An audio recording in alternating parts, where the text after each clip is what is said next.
All right, hello. Welcome back. Another edition live from Drew's house. My name is Drew Moholland. Hope you all had a good Labor Day weekend and all that good stuff. No Sarah today, so I'm going to jump right ahead and get to my first guest.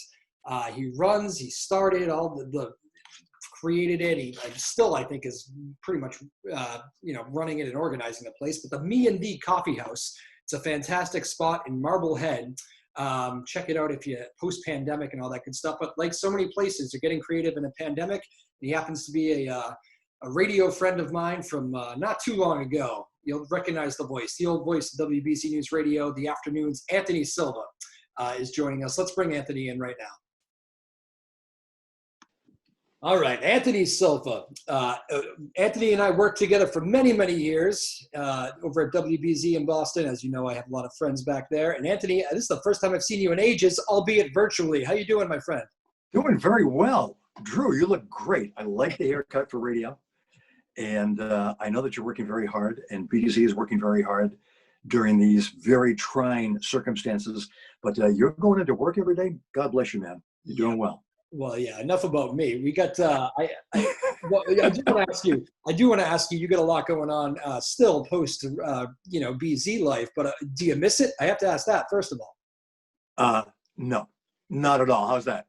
I was there for 36 years and we had a great time. You know, we had a great time, and we saw many, many changes in radio.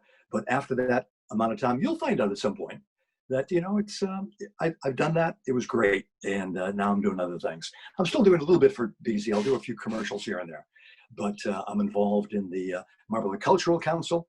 We sponsor all sorts of cultural events in Marblehead, and also I'm involved in the Me and the Coffee House, which I began back in 1970 as the founder of this thing, and it's still going on, even though we are now virtual like everything else on earth. I know, it's crazy. So let's talk about that, Me and Thee. First of all, it's a busy week. You guys got some stuff going on. Tell me a little bit about that. Absolutely. This is good. We are trying to maintain our presence. Our 50th anniversary season, which began actually 1 year ago today with a totally full house at the Me and Thee. And as we all know, in March of this past year, everything fell apart, everything closed down. So our standing room only season came to a rip-roaring close, and we canceled the rest of the season. But we're determined, as one of the largest nonprofit, all volunteer music organizations in the country, actually, venues in Marblehead, that we want to continue. So we have begun these virtual concerts, and we have a guy that you may have heard of this coming Friday, Jeff Daniels. Jeff Daniels, you may know him through a number of television programs and a number of movies, Terms of Endearment, The Newsroom, and also he just wrapped up, well, because of COVID, wrapped up a run as the star in To Kill a Mockingbird on Broadway. But he'll be joining us live for me and the audience from Nashville this coming Friday at 8 o'clock, and that is on September 11th. Yeah, and a very talented musician in his own right. He's a talented guy. Absolutely. Man. I understand that you met him, right? Or talked with him? I briefly talked with him back in the day, not for anything big. I'm trying to get him on the show here. I've yet to do that. Put in a good word for me, will you? I will. We'll actually, there's a Q&A at the end of the concert. So it's about a 1 hour concert. And then at the end, he's going to do about a half an hour of live Q&A, which is going to be great. And the tickets are really inexpensive, if I can say that, $15 a family. And this COVID thing has really just torn apart so many industries, and the ripple effect is so deep. In the music business and the theater business, think about how many musicians are not on the road anymore, how many roadies are out of work, how many venues are closed, the vendors of those venues. It just goes on and on. So we're trying to keep going here. And we're going to do a couple of concerts. We have another one coming up on the 25th with Tom Paxton on the Don Juans. And he's going to be live as well for that Friday night. Excellent. I mean, it's so true that you say that. I had a friend of mine, John Moynihan, on, who runs the Firehouse in Newburyport. I'm not sure. Yes, know him well. Excellent spot. But he was mentioning, not only did we shut down right away, but we're probably going to be one of the last ones to come back just by the nature of the business. And if anybody in the communities can help out, it is so true. It's been hard hit. Did you ever feel any fear when this thing happened? You know, man, we're currently out of business now for a bit. Was there fear that set in, or is it just, what do we do now? Luckily, we're one of the lucky ones. We operate at the Unitarian Church of Marblehead, and we have an agreement with the church, as we've had for 50 years, that we do not pay rent. We give them a donation every year. So we don't have a lot of overhead. Those places that are paying rent or mortgages and staff, they're the ones that are really hurting. And we, as I mentioned before, we are all volunteer, except we pay obviously our talent.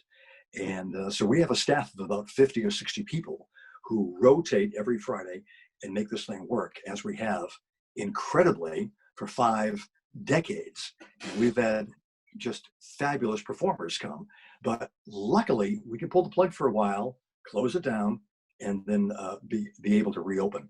So we're not hurting in that way, but we know our performers are. These are people, and I was talking to one of our performers the other day. She had 45 road dates booked in February of this year. Every single one was canceled. That was her entire annual income. And these are not just road trips around New England, but this is a road trip that included Europe and the Far East as well. So the effect of this goes deep. And it's really great to be able to go online and hear these performers and support these performers as well in any way we can. Absolutely. Great advice there. Again, Anthony Silva joining us. Anthony, as so many people tuning in right now are missing your voice. I used to drive home to that voice every day, man, including me a little bit. I'm getting a little throwback here myself. What I wonder, how did you find the time to start this whole coffee house up back in the day? Was it just, did it kind of happen? Was it something you wanted to do for a long time? Give me a little bit of the background on Me and Me. Oh my God. The Me and the Coffee House began in 1970, long before you were born, and I was just a kid. I was still in college, by the way, but a lot of clubs were closing. It was, not similar to now, but there were a lot of acoustic clubs closing. There were a number of great coffee houses in the North Shore. The King's Rook in Ipswich was a place that I went to see people like Dylan and Buffy St. Marie, Paul Simon, just Tom Rush. Those guys have real potential, those guys. Oh, yeah, in those days, yeah. For like a $5 ticket. That closed. The Sword and the Stone, the famed Unicorn Coffee House in Cambridge closed. So we were one of the first to open in the suburbs. And we began as a night of folk music. And actually, we had chaperones in those days because we were kids. And the chaperones then became staff, and we kept on going. And right now, believe it or not, Drew, there are about 50 church-based coffee houses all around New England. We are considered, we being this community, considered the real center of nonprofit church-based coffee houses in the world. We have more per capita in New England than anywhere in the world. No kidding. It's pretty cool. Yeah, it's pretty cool. And you have a couple up in Newburyport, and you have there are many all over the North Shore and eastern Massachusetts. But we kept on going. There were times that we only had, half a dozen people in the audience. But then we were lucky enough to have certain volunteers who helped us along the way. And one of them was a guy by the name oh man, I'm blanking on his name.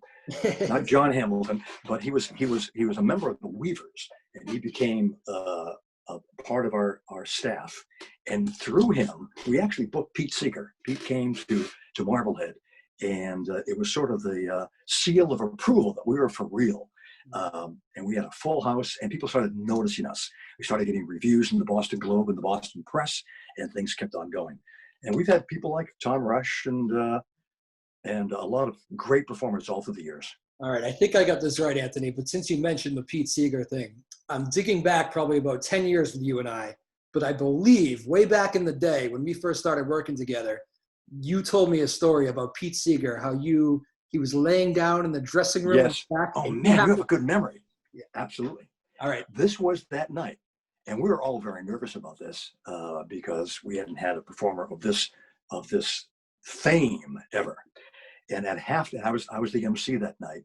I'll never forget that. And he was old back then too. He's now deceased.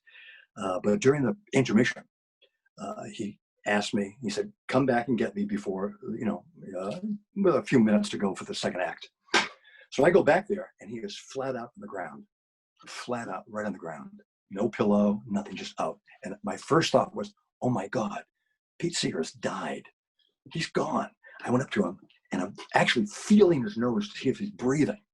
He opens his one eye and goes, fooled you, huh? He'd like to see me sweat. And he put on a great show that night. What year was that? What's that? What year was that about? Oh man, I think that was like 1984, 85. Yeah, about, a long time ago. But it was a great night. And another great New England performer by the name of Marshall Dodge. Do you ever hear of the Bert Nye stories, the Down East humor stories? He had a number of albums out, and Harvard educated, really great guy. But he came down to the coffee house, and he was late the first time we booked him. We booked him for an 8 o'clock show. He didn't show up until 7 minutes of 8. He walks in the front door and he says, I like to see these young guys sweat. And he put on a great show. Bert Nye of the Down East population. 7 minutes before the show. Nothing like setting up. Great. I want to tell you a story though about Jeff Daniels and some of the background and some of the performers we have. Yeah. About 4 or 5 years ago, the woman who does most of our booking, Kathy Sands-Bamer, was at a folk festival down in Philly. And she ran into a guy by the name of John Gallagher Jr. I don't know if you know his name. He's a Tony Award-winning actor. He was in HBO's Olive Kitteridge. He was in The Newsroom. He was in Broadway's Spring Awakening. And he's also a folk singer. Who knew, right? And they started talking. She didn't know who he was. He didn't know who we were. And then we got a postcard entitled and sent to the mistress booking manager of the Me and They, and saying, could I come and play? So we gave him a call, and he said, I'm available this Friday. Just happened that Friday, we had another woman booked who you may know her name, Anais Mitchell. Anais Mitchell is the author of Hadestown, which won the Tony for the best musical on Broadway, and it just closed because of COVID as well. But we had her booked that night, not to do Hadestown, even though that was earlier. But the person we had booked for the opening act was from Canada, and through the Trump limitations on visas, he couldn't get a visa to come into the United States. So we called Johnny Gallagher, and said, you want to come up and play this week? He said, yeah. And you guess what? I know Anais. So we drove up from Manhattan. We put the word out. Unbeknownst to us, Salem State College had put on Olive Kitteridge the year before. The entire cast, about 100 people, mostly young women, showed up to see Johnny, their hero, and we had a great night. He was in the green room until about 2 or 3 in the morning, talking to fans and to staff. And then the guy jumped in the car and drove back to Manhattan. No but kidding. These are the types of things that happen. Just it was a wondrous night at the Me and They. That is fantastic. I mean, the people that you must meet coming through those doors. I mean, even people probably just want to watch some live music. You see a lot of singers and songwriters of their own right who like to just watch in and see some good music, just like you and I would. It must be a great atmosphere to be in. Didn't you? I think another story. I'm sorry, I'm reminiscing a little bit. I keep remembering all these old stories you used to tell me. Tracy Chapman, I believe you gave her one of her first gigs. Is that right? Good. I was going to tell you that. Yes, Tracy Chapman. She was a student at Tufts University. She used to be a busker in Harvard Square. And after work at Beasley, one evening, I was walking around Harvard Square and I heard this amazing voice, as you recall. She hasn't recorded for a while. And I went up to her and said, you want to come up to Marblehead and play? And she said, I'm looking for a stage outside of the street. So we booked her for one of the first concerts up in Marblehead. And she was a sophomore at Tufts University back then. And I still recall, we booked her as either a 2 or 3 act night. She came out the minute, nobody knew her at all. The minute she opened her voice, people's jaws dropped. And when it was done, I got emotional. Instantaneous standing thunderous ovation. And she broke down and cried right there, right on my shoulder. Really? Yeah. Overwhelmed by the reaction. Yeah. And she went out and did a couple of more songs, but I'll never forget. She came back a few more times, but before she graduated, she already signed a recording contract and she was on her way to mega stardom. But we have those types of people who come up and show up at the Me&The. Looking forward to those days again, Yeah. Talk about a moment neither one of you will forget. I bet she never forgot the moment. Ever. Man. And an eye for talent. How about you before the record execs? How's that, huh? Yeah, absolutely. Of course. What has quarantine been like for you and the family? I know on a personal level, it's not easy on anybody. How's it been for you? It's tough. We have been sort of self-quarantining. We do go out. We always wear our masks. There's no big deal about that. We want to support each other. And I realize at my age, I'm high risk as well, as my wife is. So, but we visit family occasionally. We keep our distance, and still not ready to probably go out very much, but we do. People are around here are being pretty careful up here on the North Shore that I've seen, and that's a good thing. You were always a big bicyclist. What's the etiquette on the bicycle? Are you able to take that keeps me sane. You should join us sometime. We did 47 miles on Saturday. You could do that, right? Yeah, I could drive that.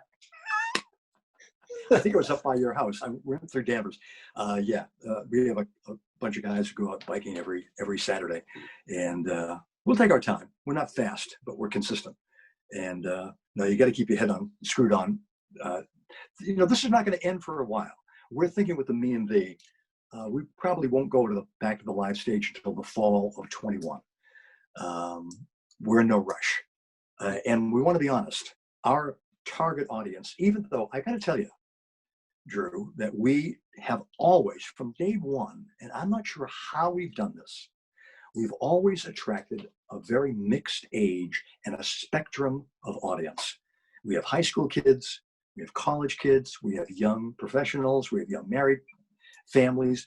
Sometimes we have a few families who come and they bring blankets so their kids can sleep in the pews for the second set because they really, really enjoy the music. And then seniors, let's be honest, a lot of our volunteers are older and they have time in their hand and they help us out. So from the minute you walk in the door, you're greeted by volunteers, people in the kitchen, all the booking, all the advertising, the promotion, all the tech stuff. We put a brand new sound system in just last year, but that'll have to wait to be used. But we have had great success in that we try to provide something that's really beyond the experience of a big concert hall. Don't get me wrong. I'm not bad-mouthing big concerts. You've been to plenty of them, I know, because I'm a Facebook friend of yours. But just think of what you do there. A lot of times you're standing. A lot of times there's a lot of sound around you. Sometimes, at times, it's hard to see the stage. And there's a lot of a lot of booze as well. And there's nothing wrong with that. I'm not downplaying it, but that's not us. What we provide is sort of, as the Boston Globe once called it, your living room of folk music. You come in, you can relax, you can sit, there's plenty of room, and really be with the performer. So the performer opens up and really communicates with the audience, almost on a one-on-one. And the front row seats are literally about 4 feet away from the performer. That's been our strength until March 13th, when that's our weakness. And for that reason, we probably will not reopen for another year.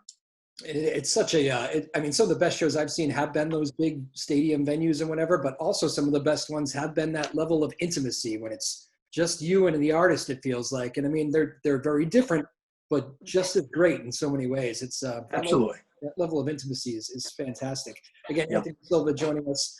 Me&The, you did obviously you scouted some talent and you're able to spot some talent and did some booking of your own. Is it like a team effort when it comes to that stuff, or have you now designated somebody here years to do that? Well, good question.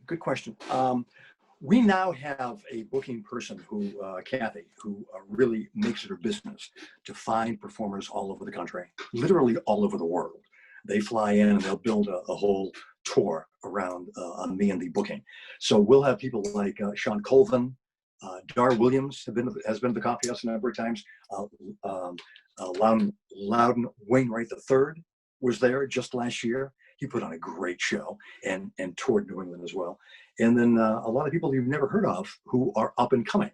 Hayley Reardon, who was there this past Friday. locally grown in Marblehead. Get this, we booked her the first time when she was 12.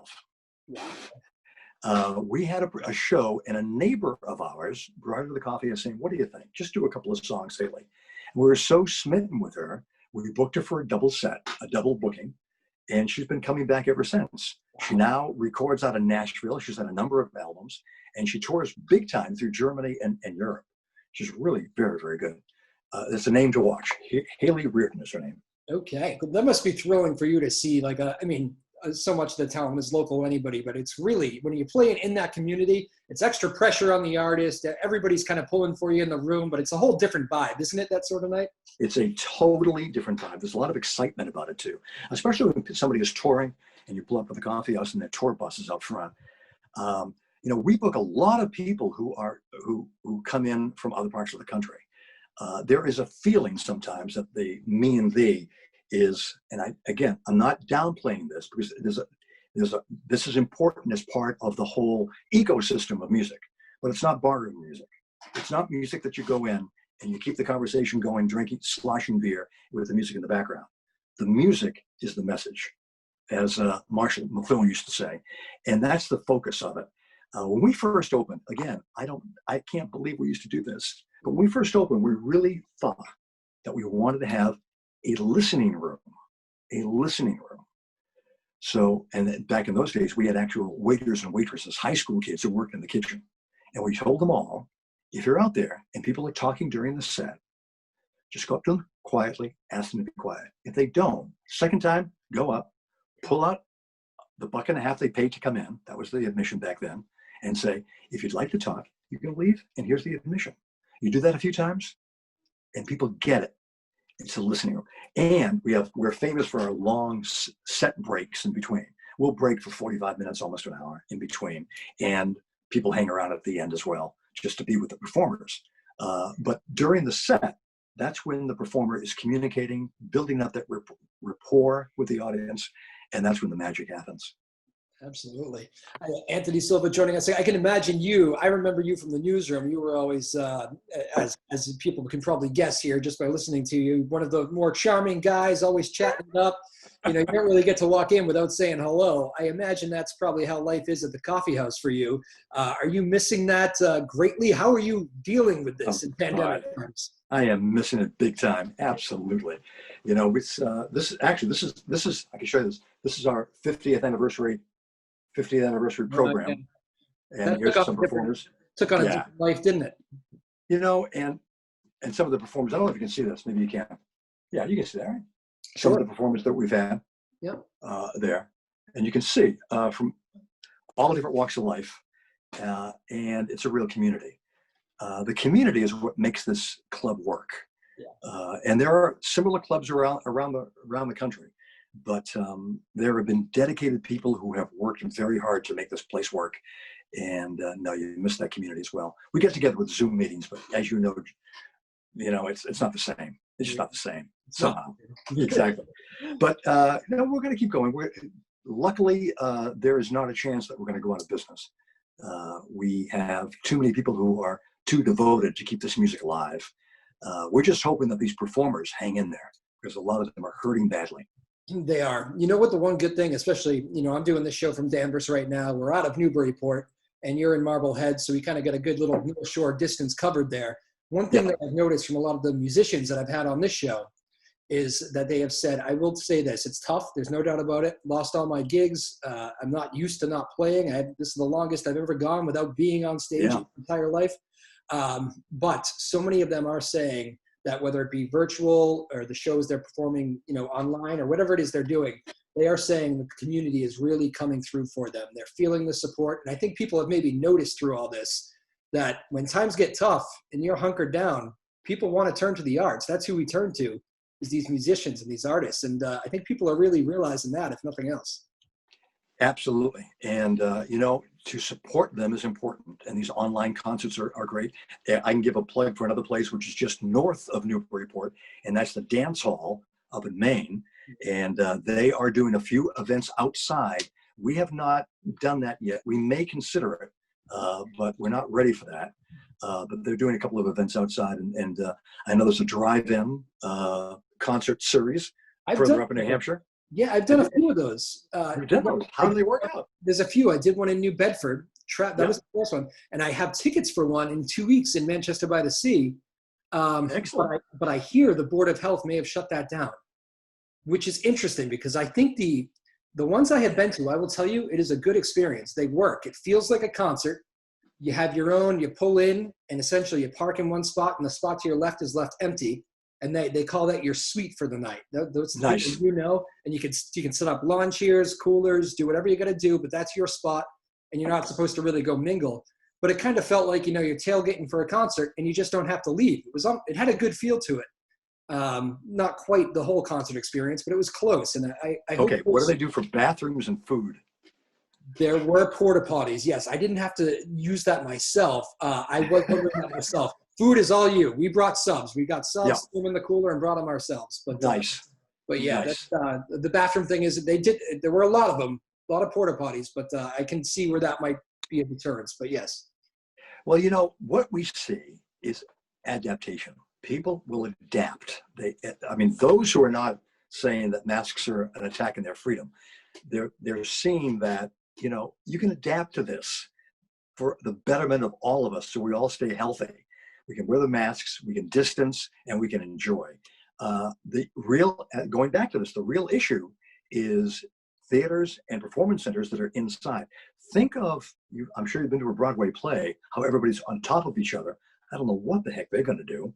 They don't know when they're going to reopen. Or theater in Boston, or a lot of these concert halls where seats are really, really close. I hear that there are some out of the western part of the state that have actually moved the seating around so there's distance to lower.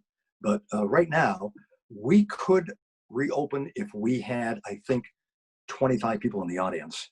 That's just not viable. And we're not going to turn around and charge $50 a ticket. We just can't do that. Yeah, it would probably cost most places more money to open the place up for the night than to do No that. question. No question. Yeah. You know what the cool thing, one more point on the drive-in too, if you haven't done it, I would recommend it because it's kind of a little bit old school in regards to if you don't want to get out of your car, there's usually a local radio station that will tune into it. Yep. And you can actually sit in your car and listen to the show, and it's kind of a cool atmosphere. People are honking their horns after the song if they like. Oh, that's great. It's pretty cool. That is great. Yeah. So. Drive-ins are coming back. If I wanted to invest in an up-and-coming business, maybe you and I can open a couple of drive-ins. That would be great. Things you didn't think you'd be saying 5 years ago, right? Never. Absolutely. Absolutely. But no, things are, we're going to make it work, and we'll take a break. It was sad that we had a break in the middle of our 50th anniversary season. We had Suzanne Vega come to the coffee house just about a year ago, February. And we had a totally full house. I remember I stood on the stage, and with my iPhone, I took a pan of the entire L-shaped room. We can see almost 300 people in there. And it was just packed. And now I think about that saying, man, that is nothing but a petri dish. Really, I can't do that now. And but she wants to come back. Actually, this is a flash that we just today booked her for a virtual concert coming up in, I think, October. I'm not sure of the date yet, but look for that. Suzanne Vega, she puts on a great show. She sold 10 million records. Unbelievable. Mind-blowing, isn't it? 10 million more than me. I thought you sold at least a few to your family. Yeah, there might be a few out there. Yeah, you're right. Bootlegs, I think. Bootleg series, yeah. Absolutely. Well, Anthony Silva, we wish you all the best here with the virtual life, and let's just hope that we can maybe get a vaccine and we can all do our part and help sooner and get back to the way it used to be, Absolutely. One last plug, and that is for anybody who wants more information. I should have said this earlier, but I'm not a PR person. I'm a news guy. Most people stay until the end. Don't worry. Everybody stays. Go to meandthee.org. M-E and the word and the, all one word, meandthee.org. You get full information. You get the background, what we're up to, and maybe you can join our mailing list too and keep up to date on what we do. Beautiful. We always end the show. You got to do this real quickly with me. Quick, rapid fire. You ready? Okay. First thing that comes to your mind. Favorite musician. Favorite musician? Oh my God. Tracy Chapman. Oh, nice answer. Okay. Favorite movie. Favorite movie? All the President's Men. Oh, nice.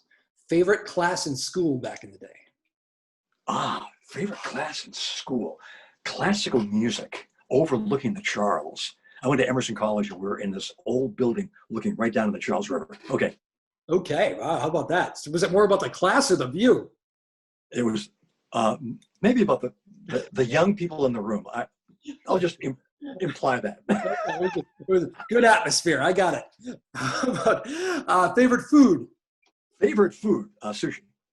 Sushi. Okay. You know, that's the first sushi answer I think we've ever had on this show. We gotta tell you. How about that? All right. Favorite comedian? Favorite comedian? Maybe you. I don't know. Oh, yeah. Yes. Acceptable answer. That'll work. Okay. Here you go. Here's a good one for you. What is the best professional advice you ever got? Best professional advice. This is it. When you're public speaking and you're nervous, go to the podium, and just for a moment, when you get to the podium, just imagine that everybody's naked. Yeah. And they all do just what you do. All have same bodily functions, and they're all human, just like you. And you can relax a bit and just be yourself. Did you ever have a fear of the public speaking? Or did you? Absolutely. Yeah. But I grew up performing. I was a song and dance man when I was a kid. I was in the debate team when I was in high school, and I was first on radio when I was 14. So I've been performing for a long time.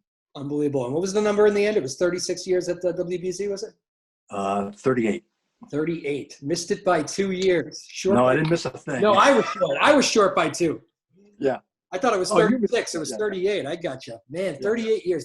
That is when are you writing your book? Because I know you have a story. I know you have story after story to go through. Nah, no book. No book, no library. Yeah. So what's your favorite food? You know, it used to be the very simple pizza answer, but I'm trying to cut that out to do a healthy kick. Yeah, I think you have to develop that a bit. Yeah, yeah. Well, sure. Come on, don't argue with me on pizza, though. It's a classic. I am. You know what my current meal right now is that I'm loving is a chicken teriyaki Caesar salad. Mm-hmm. That combination I stumbled upon one day, and I'm. That sounds healthy too. You know, it's all right. Sounds pretty healthy. It's not bad. So you get your greens in there, you know. Sushi, you got to cook my fish. I'm not on the sushi train. Really? Oh man, you got to try it. Have it at Opus in Salem sometime. It's really good. Oh, but that's another wonderful spot. Great downtown in Salem. We were just there recently. Had a great time. Right? And they're doing things right. They're really helping their businesses. A lot of outside dining.